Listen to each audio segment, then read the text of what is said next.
እሁድ በቤስ እንደቀጠለ ነው ኢንጂነር ክፍሌ ሆሮ እጅግ ይታወቃሉ በተለይ ከግድብ ስራዎች ጋር በተያያዘ ላለፉት 7 አመታት የተለያዩ በርካታ ሀገራዊ ፕሮጀክቶቻችንን እየመሩ እዚህ ደርሰዋል ዛሬ ደግሞ ሉላ አብራቸው ውላለች አቤት እንዴት ነበር የጉባ ውሎ ምን ይመስላል የሚለውን ለማየት ጓጉተናል በጣም ነው ጓጉተናል እንዴት ይውላል ጉባ ላይ በተለይ ደግሞ ትልቅ ኃላፊነት ያለበት ሰው እንዴት ጉባ ላይ ምን አይነት ኃላፊነቶችን እየተወጣ ይውላል የሚለውን ለማየት በጣም ጓጉተናልና ባጭሩ ጉባን ከገር እስከ ራሱ አየነው የሚባለው በውሎ ፕሮግራም ነው እንግዲህ ኢንጂነር ክፍሌ ሆሮ ደግሞ ለዚህ ለታላቁ የህዳሴ ግድብ ላበረከቱት አስተዋጽኦ በቅርቡ ሲመረቅ ከክቡር ጠቅላይ ሚኒስትር ዶክተር አብይ አህመድ ሽልማትም ተበርክቶላቸው ነበር የሳቸው ውሎ ምን እንዳይመስል ለማየት አልጓጓችሁ እንዴ በጣም ነው ጓጓነው በጣም ነው ጓጓነው ውስጥ ገብተሽ ሁሉ ነገር ስለምታሳይ ተርባይኑ እንዴት እንደው ወደ ፕሮግራሙ የታለ ወደ ውሎ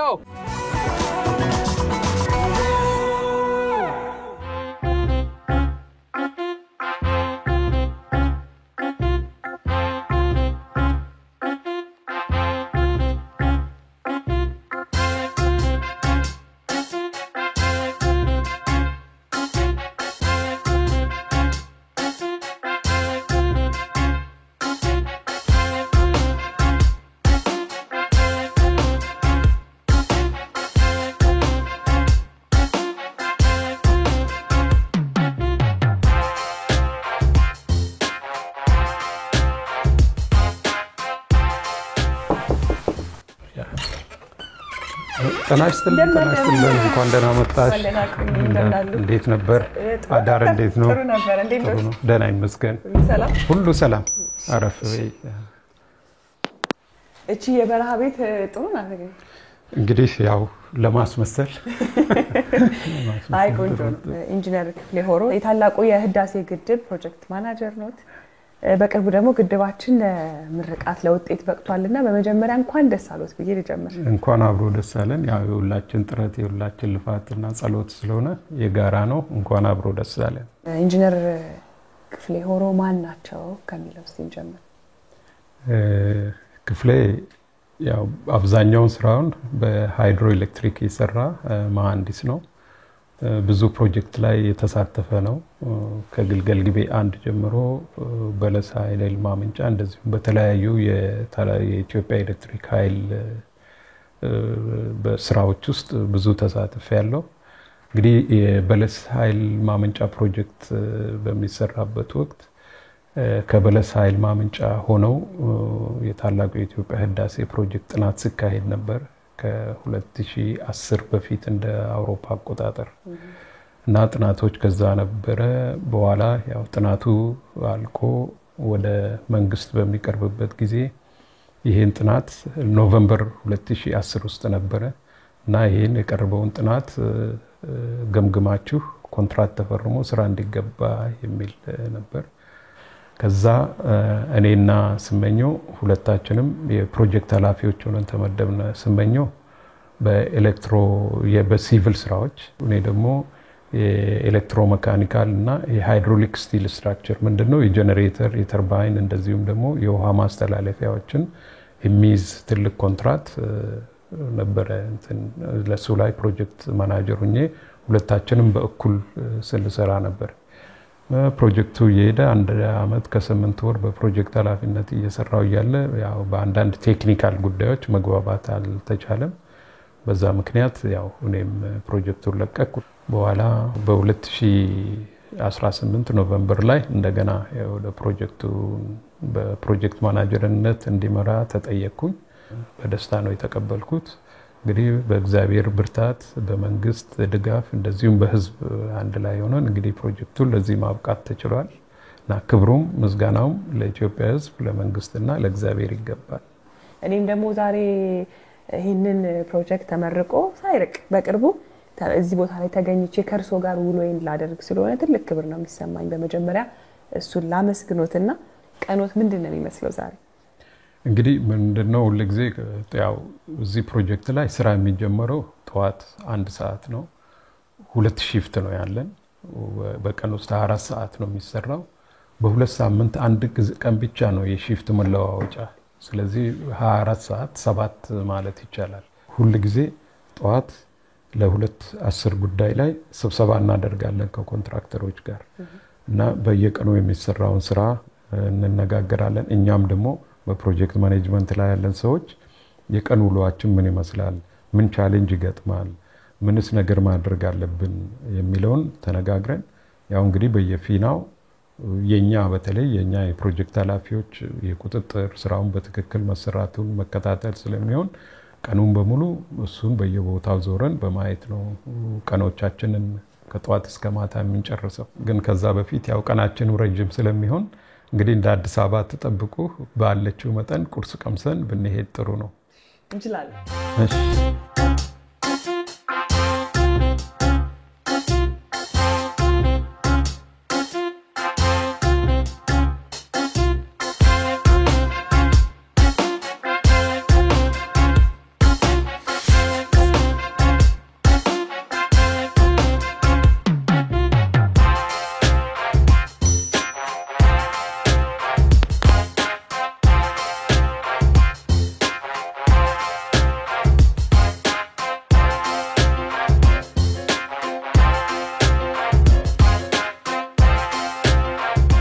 እሺ የተባረከ ይሁን። Thank you. የበግ ነው የፍየል ጥብስ ነው? የፍየል ይመስለኛል። በራ አካባቢ የማይጠበቁ ፍየል ነው። ፍየል ነው።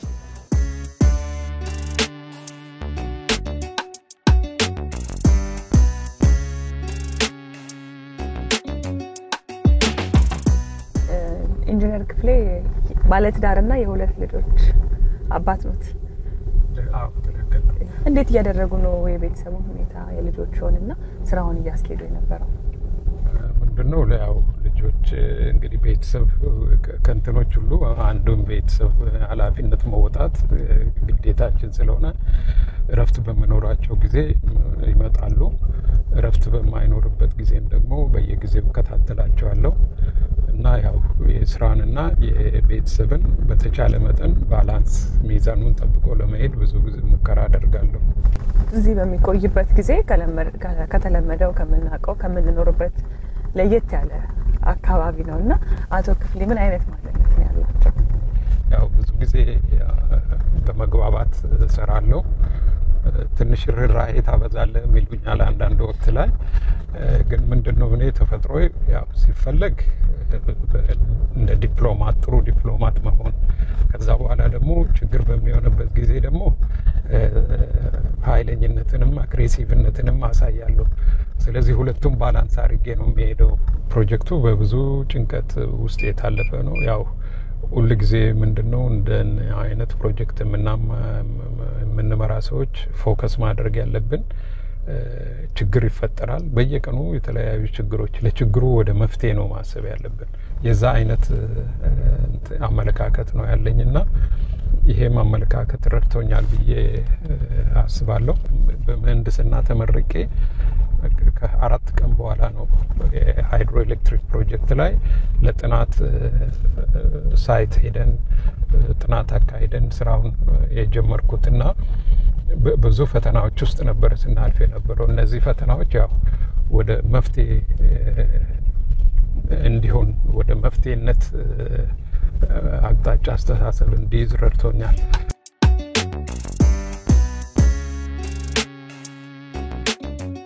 ያው የሳይት ቢሮ ስለሆነ እንግዲህ እንደ አዲስ አበባ የተደራጀ ተሽከርካሪ ምናምን የለም። አይ ደስ ይላል። እንደውም ጥሩ ነው። ቀዝቀዝም ያለ ነው። እዚህ ከመጡ በኋላ ምንድን ነው የሚያደርጉት? የጠዋት የመጀመሪያ ስራችን በቃ ፕሮጀክቱን ምንድነው ያለፍንበት ችግር ነበረ ወይ፣ ዛሬ ምን እንሰራለን፣ በቀጣይ ምንድነው የሚለውን እናርጋለን ከሁሉም ጋር። ስራው አልቋል ብዬ እኮ ብዙ ስራ ያለ አልመሰለኝም ነበር። አሁን የተረዳሁት ግን ቢመረቅም ግን ስራው ቀጥሏል። ስራው ቀጠለ ማለት ምንድነው ፕሮጀክት 5 ደረጃዎች አድርጉት። ከተመረቀ በኋላ ምንድነው የሚቀጥለው? ፕሮጀክት ክሎዚንግ እንላለን። ፕሮጀክቱን ዘግተን ለኦፕሬሽን አስረክበን መውጣት ነው ያለው። ምን ያህል ጊዜ ይወስዳል ይሄ ፕሮሰስ?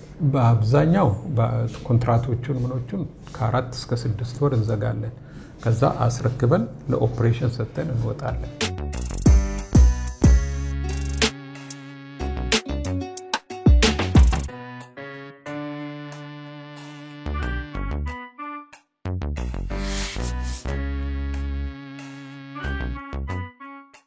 እንግዲህ እንደምታውቁት ጣቢያውን ካጠናቀቅን በኋላ ለነሱ ነው አስረክበን የምንወጣው። እነሱ እዚህ ይቆያሉ ማለት ነው። ይቆያሉ፣ እነሱ እዚህ ይቆያሉ። ከአቶ ከማል እስቲ እንግዲህ ያነሳልናል። ስለዚህ ዛሬ ጠዋት ላይ ስኬጁላቸውን የዛሬ ስኬጁላቸውን ነግረውናል። ብዙም የሚቃረን ስለሌለ የቀኑ ውሎ ከተሳካ ሆኖ ጨርስ ማለት ነው። ለቀሩ ሀባክ ሲስተም ስራዎች ፕሮቶኮል አዘጋጅተን የማስረከብ ስራ በእኛ በኩል የሚሰራ ይሆናል። እያንዳንዱ ኮንትራክተር ስራውን ሲሰራ አንዱ ከአንዱ ጋር ተደጋጋፊ በመሆኑ የተቀበልን አሁን አሰሪን ተቀብለን ኮንትራክተሮቹ በዛ መልክ ስራውን እንዲያከናውኑ እናደርጋለን። ጥሩ ነው እና በዛ ሁኔታ እንግዲህ ቀኖቹን ክትትሉን እንፈጽማለን።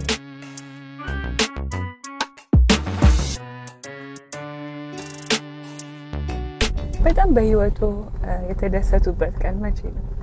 የመጀመሪያ ወንድ ልጅን ሲወልድ በጣም ነበር የተደሰትኩት። ለምንድን ነው? የፊልድ ህይወት ነበር፣ በአብዛኛው የፊልድ ህይወት ነበር ያሳለፍኩት። ቤተሰብ ኖሮኝ መስርቼ መቼ እንደሌሎቹ አባቱኜ ልጅ አሳድጋለሁ የሚል ነበር። እንግዲህ ሌላው የፕሮጀክቶች ላይ ነው የምሰራው። ፕሮጀክት ሁል ጊዜ በስኬት ሲጠናቀቅ ትልቅ ደስታ ይሰማኛል። ከነዚህ ብዙ ፕሮጀክቶች ላይ ተሳትፌያለሁ። ከነዚህ ውስጥ ግን በፕሮጀክት አንጻር በህይወቴ ከፍተኛ ደስታ ተሰማኝ የሚለው ህዳሴ ፕሮጀክት ነው። ኢንጂነር እንደውም ምን ሲባል ሰማን? ብዙ ሰዎች ቤተሰባቸውን እንዲያመጡ ያበረታታሉ ይባላል። በእርስዎ ግፊት ቤተሰባቸውን አምጥተው እዚህ የሚኖሩ ሰራተኞች አሉ? ምንድነው እንግዲህ አዲስ አበባ ቤታቸው ቋሚ ቤታቸው አዲስ አበባ የሆኑ ወይም ሌላ ቦታ የሆኑት አጋጣሚ ክረምት በሚሆንበት ጊዜ ወይም ቤተሰቦቻቸው ረፍት ሲኖራቸው እንዲያመጡ ብዙ ጊዜ ግፊት አደርጋለሁ። ለምንድን ነው? ህይወት ባላንስ ማድረግ አለብን።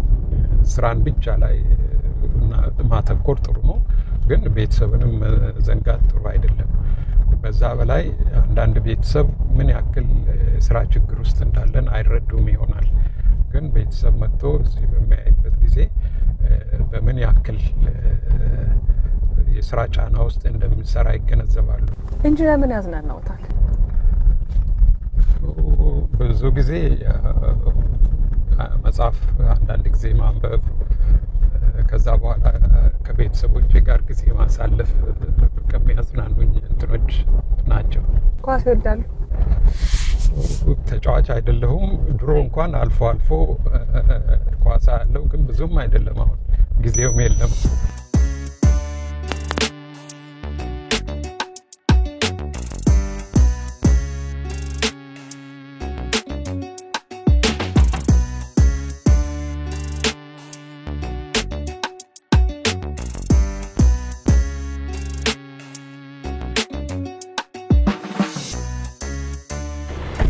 ስለዚህ ዋናው ቦታ ላይ የደረስነው ማለት ነው አይደል ኢንጂነር?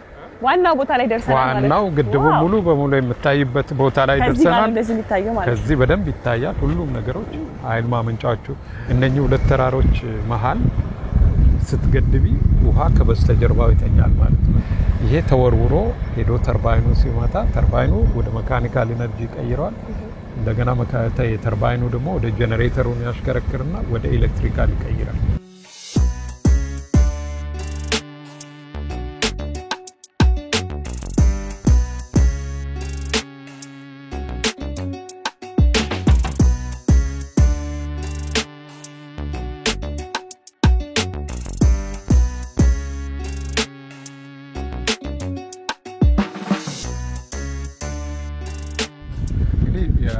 እንደምታዩት እዚህ የተንጣለለው ሐይቅ ወደ 74 ቢሊዮን ሜትር ኩብ ውሃ ነው የያዘው።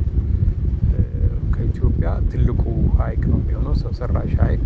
በዚህ ግድብ ውስጥ እንደምታውቁት ከፊት ለፊት የታየው ትልቁ ደሴት ነው። ይሄ ወደ 3000 ሄክታር አካባቢ የሚሸፍን ነው። በአጠቃላይ ከ5 ሄክታር በላይ የሚሆኑት ወደ 72 ደሴቶች አሉ ውሃው ሙሉ በሚሆንበት ጊዜ።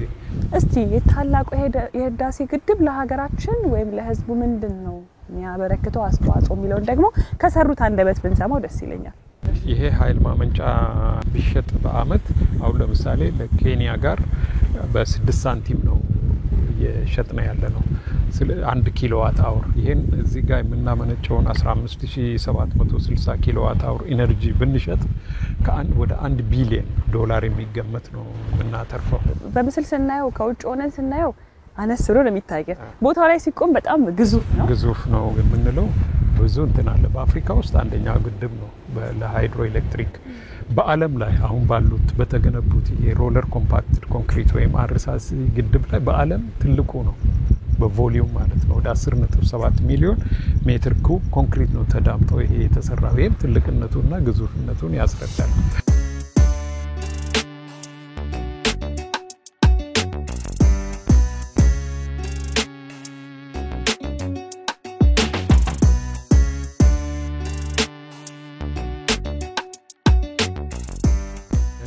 እንግዲህ ይሄ ፕሮጀክት የተጀመረው ፕሮጀክቶች ብዙ ጊዜ ምን ይደረጋል ሀገሪቷ ምን ሪሶርስ አላት የሚባል ጥናት ይካሄዳል። ይሄ እንደ ሪኮናይሰንስ ይባላል። የመጀመሪያ ደረጃ ጥናት ነው። ይሄ ፕሮጀክት በ1950ዎቹ ውስጥ በኃይለ ሥላሴ ጊዜ በአሜሪካኖች የተፋሰስ ጥናት ተካሂደዋል። እነኚህ ከነኚህ ተፋሰስ ጥናቶች ውስጥ አንዱ ነበር። ሊይዝ የሚችለው የውሃ መጠን ከዚህ በጣም ዝቅ ያለ ለማመንጨት ያለው ካፓሲቲ ወደ 1400 ሜጋዋት የሚል አይነት ነገር ነበር እንትን ያለው። ከዛ ወደ ከ2008 2007 እስከ 2010 ጥናቶች ተካሂደዋል። ዲዛይን ኮንሴፕቹዋል ዲዛይን ሁሉ አዘጋጅተው በኖቬምበር 2010 ለመንግስት አቀረቡ። በወቅቱ ለነበሩት ጠቅላይ ሚኒስትር መለስ ዜናዊ አቀረቡ። ከዛ ፕሮጀክቱ አዋጭነቱ ከተረጋገጠ በኋላ ወደ በውሃ ልማት ሚኒስቴር በኩል ለኢትዮጵያ ኤሌክትሪክ ኃይል ይሄ ፕሮጀክት አዋጭነቱ አረጋግጣችሁ ኮንትራት ተፈራርማችሁ ስራ እንዲጀመር የምን ትዕዛዝ መጣ እንጂ ለብቻው ህዳሴ ብሎ አልነበረም። በ1956 አካባቢ የተጠናው ጥናት ብዙ ዳቡስ፣ ዲዴሳ፣ ማንደያ፣ ካራዶቢ የሚሉት ብዙ ፕሮጀክቶች በመጀመሪያ ደረጃ ጥናት ተጠንተው ቀርበዋል።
አሁን ቅድም ያየነው ውሃ በዚህ ይመጣል። በዚህ ይመጣና እቺ አሁን ሙቪንግ ወተር አለ ማለት ነው። በጣም ኃይለኛ ግፊት ያለው ይመጣና እዚህ ጋር ተርባይኑን ያሽከረክራል። ተርባይኑ ሲሽከረክር ይሄ ደግሞ የጀነሬተር አካል ነው። በተርባይኑ ይሽከረከራል። እዚህ ጋር ኤሌክትሪክ ይመነጫል። ይሄኛው ጀነሬተራችን ነው። ኤሌክትሪክ መንጭቶ ትራንስፎርመር አለን ወደ ሲስተሙ ይሄዳል ማለት ነው። ዘሆል ኮንሰፕት ውሃውን የፈለግነው ያው ኢነርጂ ከውሃው ነው የሚመጣው። እነኚህ የኢነርጂ አይነቶቹን ነው የሚቀይሩት። እዚህ ጋር ሙቪንግ ወተር ነበር፣ እዚህ ጋር ወደ መካኒካል ኢነርጂ ተቀየረ። ይሄ ወደ ኤሌክትሪካል ይቀየራል። አዲስ አበባ ቤትሽ ሲደርስ ደግሞ ወደ ሂት ኢነርጂ ይቀየራል። አሁን አንቺ ቤትሽ ኤሌክትሪክ ስትሎክሺ ከህዳሴ መጣ፣ ከበለስ መጣ፣ ከግቤ መጣን አታውቂም። ምክንያቱም ሁሉ ኮኔክትድ ናቸው። በጣም አሪፍ እናመሰግናለን። ቴንክ ዩ። እሺ በርቱ።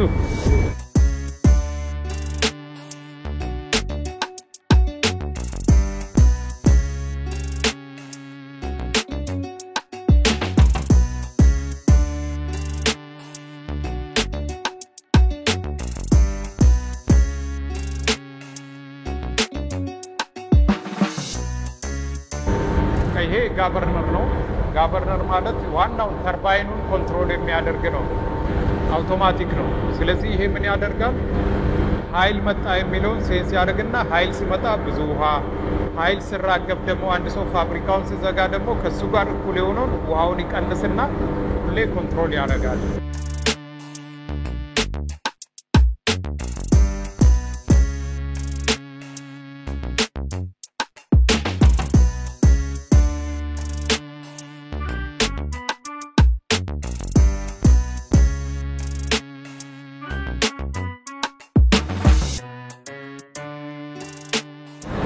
ተርባይኑ ሲበታች ነው ያለው። ተርባይኑ ውሃው ይመጣና ይመታዋል። ሲመታው ይሄን ያሽከረክራል። ይሄ ደግሞ ጄኔሬተር ነው። ጄኔሬተር ነው። ከዛ ምንድን ነው ሙቪንግ ሞተሩ በዚህ ወደ መካኒካል ተቀየረ። ተሽከርካሪ እሱ ማግኔት ያሽከረክራል። እሱ ደግሞ በጄኔሬተር ወደ ኤሌክትሪክ ይለወጣል። መብራት ማግኘት እንግዲህ እንዴት እንደሆነ ከዚህ የምትረዱት ይመስለኛል። የምንችለው ያህል ለማውራት ሞክረናል፣ ግን በጣም ስለምንጮህ ላይሰማ ይችላል። በጣም ነው የሚሞቀው። ለዛውም በእንቅስቃሴ ወቅት መተን ነው እና በእንደዚህ አይነት አስቸጋሪ ሁኔታ ነው ስራው የተሰራው። መቼስ ሲቆምበት ነው አንዳንድ ነገር የሚታወቀው እንጂ የሚነገርም አይደለም። ግን በእኛ ውስጥ እያያችሁት ነው ብለን እናስባለን። በጣም ነው የሚሞቀው።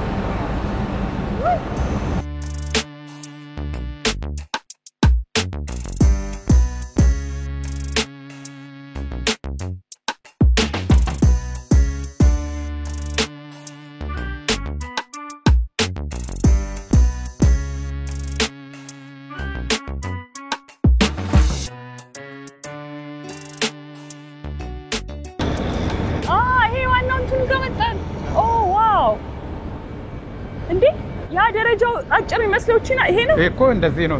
ትላልቅ ነው እኮ ይሄ ደግሞ ማየት ፈልጋለሁ ጠጋቢ።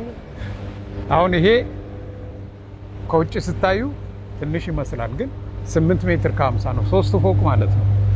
ከዛ ከስር ስናየው የነበረው ከስር የነበረውን ሲስተም ነው ያየነው። ሲስተም ነው ወደዚህ ጋር ይሄኛው ማለት ነው። ውሃ ከግድቡ ውስጥ በዚህ ይመጣል። በዚህ ይመጣና ቅድም ያየሽውን ሄዶ ያሽከረክራል። ከዛ በኋላ ወዴት ይሄዳል? እሱ ወደ ወንዙ ይሄዳል። ያ ኃይሉን አራግፎ ወደ መካኒካል ኢነርጂ ቀይሮ በቃ ወደዛ ይሄዳል። ከዚህ ውስጥ ይሄ ውስጥ አሁን 330 ሺህ ሊትር ፐር ሰከንድ ወይንም 330 ሜትር ኪዩብ ፐር ሰከንድ ነው የሚፈሰው በዚህ ውስጥ ሄዶ የሚያሽከረክረው። ትልቅ ወንዝ ማለት ነው። ሌላው ጄኔሬተሮቹ አመነጭ አይደለ? ጄኔሬተሮቹ ሲያመነጭ ወደዚህ ሄድና ትራንስፎርመር ይሄን አድርጎ ወደ ሲስተም ይሄዳል ማለት ነው። ከዚህ ወደ ቅድም ያለው ስዊቸር ከስዊቸር ዴሳ አድርጎ ሆለታ ከአዲስ አበባ ግሪድ ጋር የኃይል ቋት ጋር ይገናኛል። ዋው የሚገርም ነው በእውነት። እኔ ትልቅ ቻሌንጅ የነበረን ይሄ ትራንስፎርመር ማጓጓዝ ነው። ይሄኛው አንዱ ወደ 120 ቶን ነው የሚመዝነው። ስፔሻል ትራክ ነው የሚፈልገው። ቁመቱ ረጅም ስለሆነ ትንሽ እንኳን እንቅስቃሴ ብል ይወድቃል። ስለዚህ አውቶማቲካሊ ራሱን ባላንስ የሚያደርግ ተሽከርካሪ ነው። ስፔሻል ተሽከርካሪ ነው እና ትልቅ ፈተና የነበረብን አንዱ ይሄ ነው። ከ3 ወር በላይ የፈጀበት ጊዜ ያለ አንዱን ከጅቡቲ አምጥቶ እዚህ ለማድረስ። ከዚህ በኋላ ፕሮጀክቱ አልቋል። እርስዎ ደግሞ የህዳሴ ግድቡ የፕሮጀክት ማናጀር ነበሩ። መጨረሻ ላይ ከዚህ በኋላ የእርስዎ ሚና ምንድን ነው የሚሆነው? እንግዲህ እኔ እንደማስበው በአማካሪነት ብሰራ ጥሩ ነው ብዬ ነው። በጣም አሪፍ። እዚህ ቦታ ላይ እንደቆምኩኝ አንድ ነገር ማለት የምፈልገው ምንድነው በድጋሚ እንኳን ደስ አሉት። እንኳን አብሮ እንኳን ደስ አሉት። በጣም ነው የኮራነው። እናመሰግናለን። እንግዲህ እስቲ ወደ ምሳ ደግሞ ረጅም ቀን ነው። እሺ ጥሩ ቀን ነበር ይሄ።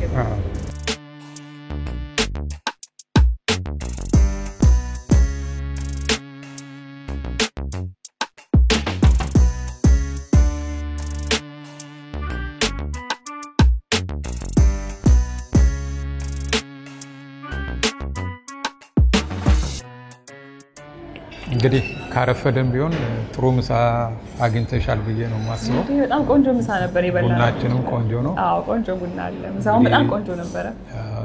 ያው ጥሩ ቀን እንደነበረሽ ተስፋ አደርጋለሁ። እንግዲህ ትንሽ ስራ ስላለችኝ እኔም ልሄድ እያሰብኩ ነው። መልካም ቆይታ። አመሰግናለሁ። በጣም እናመሰግናለን። እኔም በጣም አመሰግናለሁ። ጥሩ ቀን የነበረኝ።